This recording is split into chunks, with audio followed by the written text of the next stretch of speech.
episode 2 of the Coach's Corner, and I got with me Jere, the Viking Heino, and I'm going to go ahead and start this off with a hot question that everyone's wondering.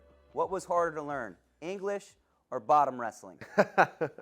I think bottom wrestling was easy answer. Like when I got here, I had never wrestled folk style, and my first year, I think I had like 15 losses, and I think 10 of those were just riding time, couldn't get out of the bottom, and that was just brutal.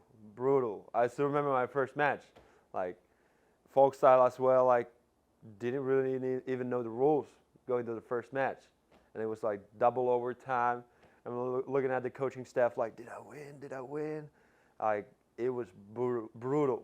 Learning like the folk style rules and just the top bottom stuff. Like I think I never got it. Like I got off the bottom at the end of my career, but never got good on top. I thought you did. I don't remember which duel it was, but there was at one point, we were at Virginia duels, and you had a really tough competitor. I think it was an Arizona State kid. Yeah. And Garrett Kiley at the time was a phenomenal big guy coach. He's been promoted up at Northern Colorado. He's the associate head coach there. He's a phenomenal big guy coach. And he'd been working a lot of bottom wrestling with you and mat wrestling. And I remember me and Carrie were like, neutral. And Kiley was like, no, we can get off bottom. And I just remember that was kind of the turning point where I was like, man, Jerry's got it figured out. Do you remember which match that was? I think it was Arizona against Tanner Hall or something like that. Yeah, Tanner Hall, that's who it was. I think it was against Tanner Hall. Like, Kiley helped me so much. Like, I feel like my first year when I got here, I mean, we had a big freshman class, about 45 guys. So we couldn't focus that much on, like, one guy. I mean, I was one of the starters, so there was focus on me. But when Kiley came along, it was just like, he helped me so much. And I mean, after my sophomore year, there was like 2 matches when I gave up riding time. I mean, my senior year was against Hofstra, and that was 6.5 minutes on bottom, and that was just brutal. That guy was a giant. Oh, yeah, he was a giant. Gosh. Like they built heavyweights differently back then. People think they're big now. I think he was like 300 pounds, and our game plan was like, don't get taken down and just wait till the end of the match. And I gave up takedown in like 30 seconds in the match, and he just rode me 6.5 minutes, and I was pissed. I walked off the mat like, I don't know what happened. But like you said, you did improve a lot. And that match we were talking about at Virginia Duels, I actually think you lost because you listened to me and listened to Carrie and you chose neutral and you lost. And people that don't know, I think it was that year we ended up seeing Tanner Hall at the NCAA tournament, dominated him. And that year you had a phenomenal year. You ended up making the blood round.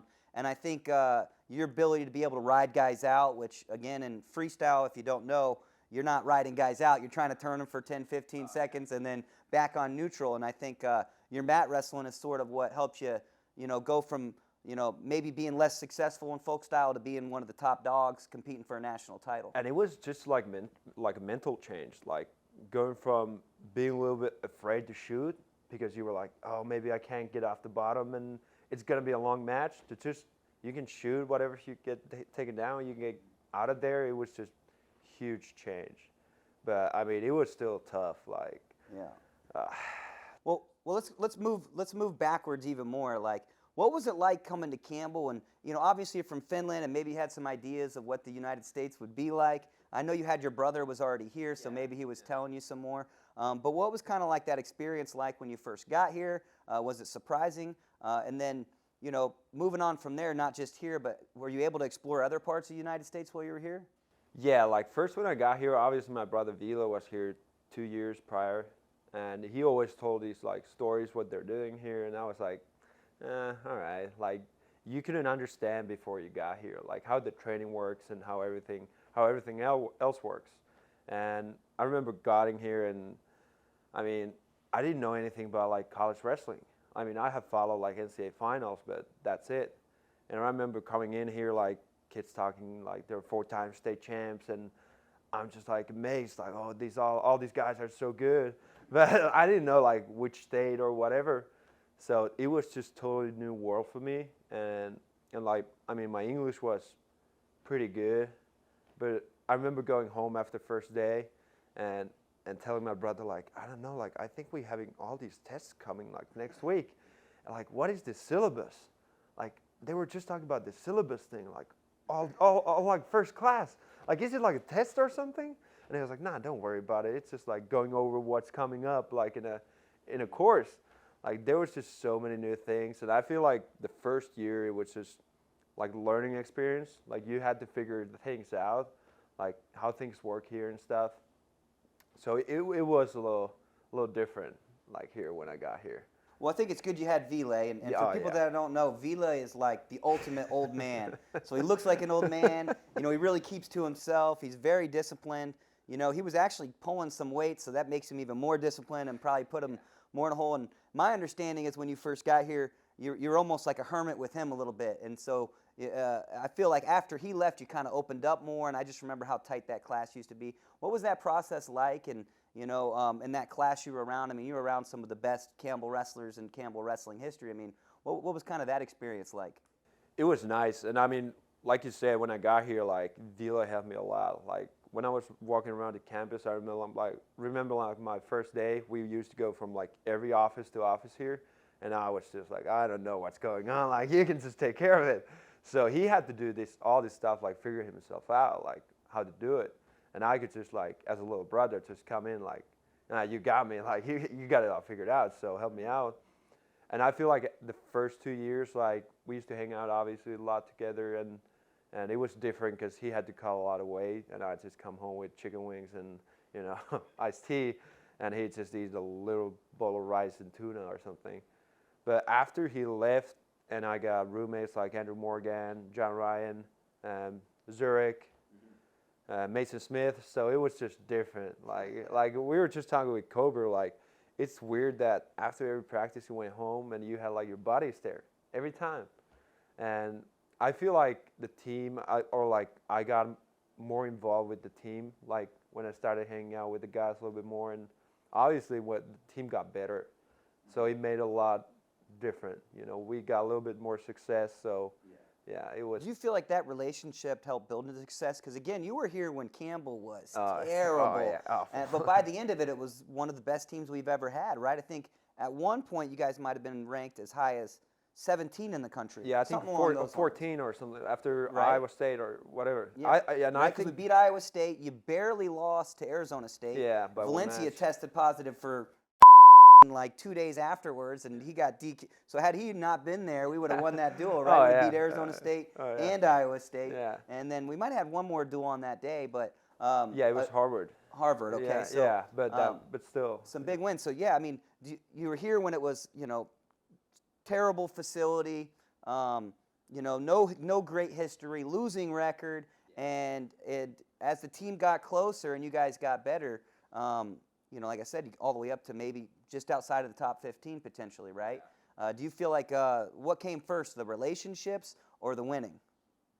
I think it was the relationship, like at the start, because we started and we were not good.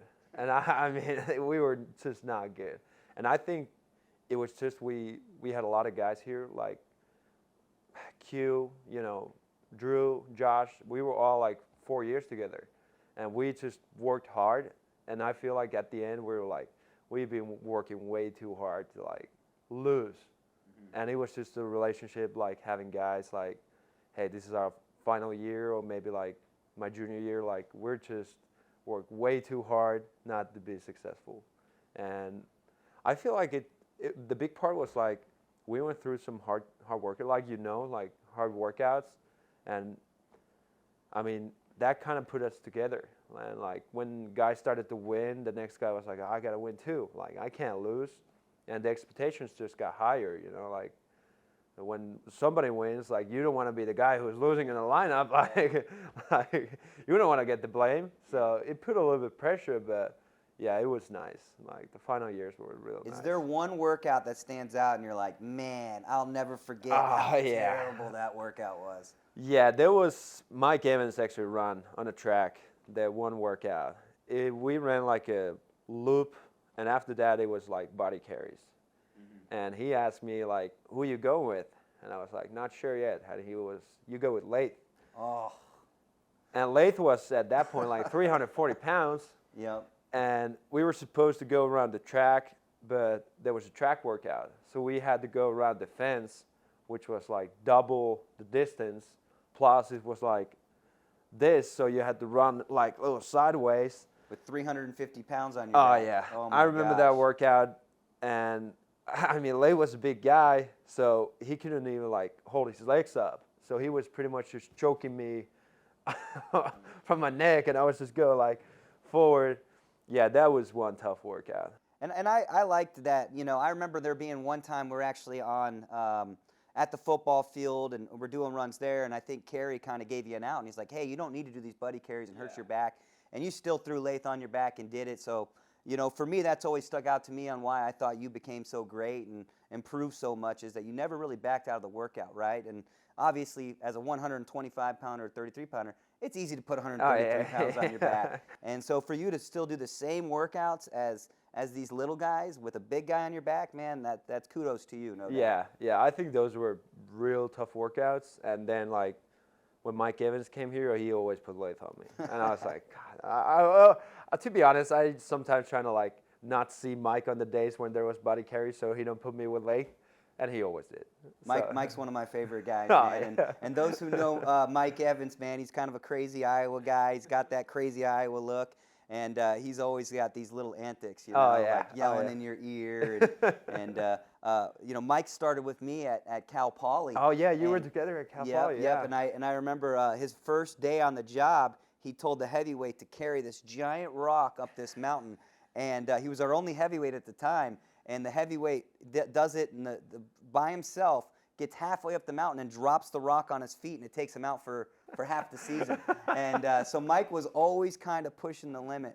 Is there like a time where you think Mike, like, you know, pushed the limit on you, or do you have like any impersonations you could do of Mike of when he used to yell? And I had a Mike like sometimes when like hand fights with me, and I remember like. Because I didn't want, like, he was 170 pounds. Like, he was tough, don't get me wrong. Like, he made me work. But, like, I had to go a little easy because he's my coach. Like, I can't push him around.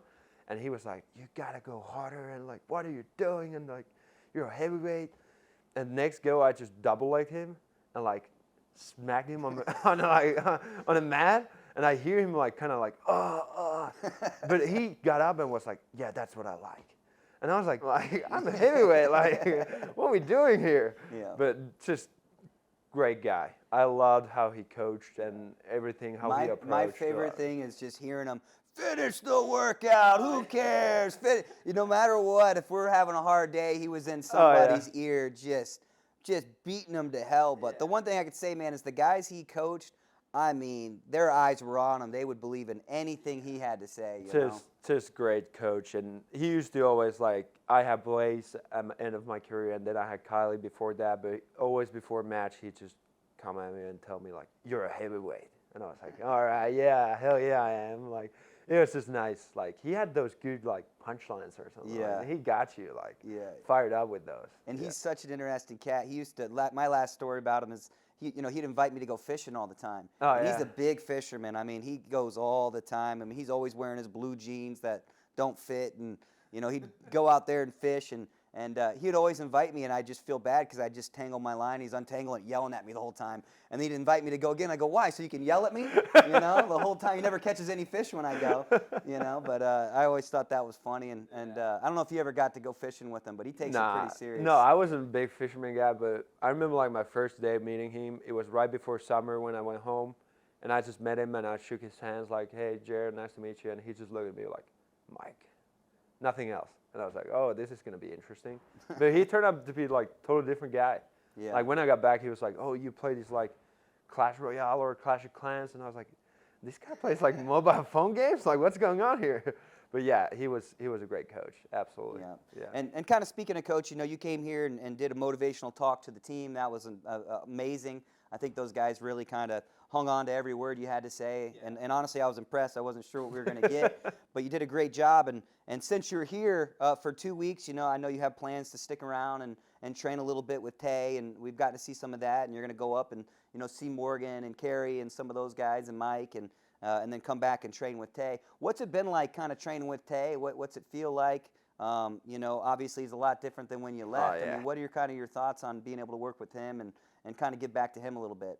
Yeah, Tay was here my his freshman year. Like, my senior year, he was a freshman, obviously 197-pounder, all over the place, explosive guy then. And I mean, I've been following you guys and seeing Tay just get bigger and bigger. And now when I saw him first time, I was like, oh my God, like he got huge. Like, and you know what he told me? He goes, if there was one guy that I didn't expect to be the guy when I come back, it was Tay. Oh no, like if somebody would ask me like who's gonna be the next like captain of the team or leader, it would have not been Tay. Like he was all over the place his freshman year, but like working with him, he's way bigger, still explosive, has this great style of wrestling in heavyweight, you know, where he kind of keeps the distance and takes a lot of shots, like a lot of shots. And working with him, like top-bottom stuff, and him cranking me up all the time on top, like I can see why he gets the pins, and I can see why he's so good. Like that man has some gas tank. As a big guy, can take so many shots. It's amazing. Like yeah. Well, we appreciate your help. You know, I know Tay's super thankful. You know, he's stuck going with Chris Kober, who's held together by stick and glue right now. So you being here has been a nice, break for Kober. I think it's been a nice, fresh, breath of fresh air for Tay. So I thank you for that. If there's one thing you can look back on at Campbell, what's something you're maybe thankful for, or something that you miss, or if you can go back and do it again, you'd like to do. I mean, what's your thoughts like looking back on the program? I think it was like the friendship. That was one of the biggest things. And like I told the guys, it's nice to see how the team is still like, it's real tight. Like they're hanging out together, spending time together, being friends. Like that's so nice. Like me and all my roommates still talk. I talk with Kober a lot. Like I can just show up here and, I have friends here who have a place for me and can spend time with them. And I mean, we were watching like, with Kober, like some of our old practice videos, and just looking at that was crazy, like real throwback. But at the same time, it was like I wish I could have just enjoyed more. Like I told the guys in my speech, like just enjoy it, because you don't realize when it ends. Like that's it. Like you don't have your bodies at your place anymore when you get home. Like it's just different. But I feel like just the team that we had, like my junior, senior year, it was just so together, and that was just the best part. But at the same time, it's still going on here, so it's amazing to see. Like it's different faces, but same thing. So it's awesome. It's awesome. Well, it comes full circle, you being back here, and I think pulling at the heartstrings like that would be a great way to end this podcast. So I appreciate you coming on and talking to us on podcast number 2 of Coach's Corner. And we appreciate you guys for watching, and go Camels.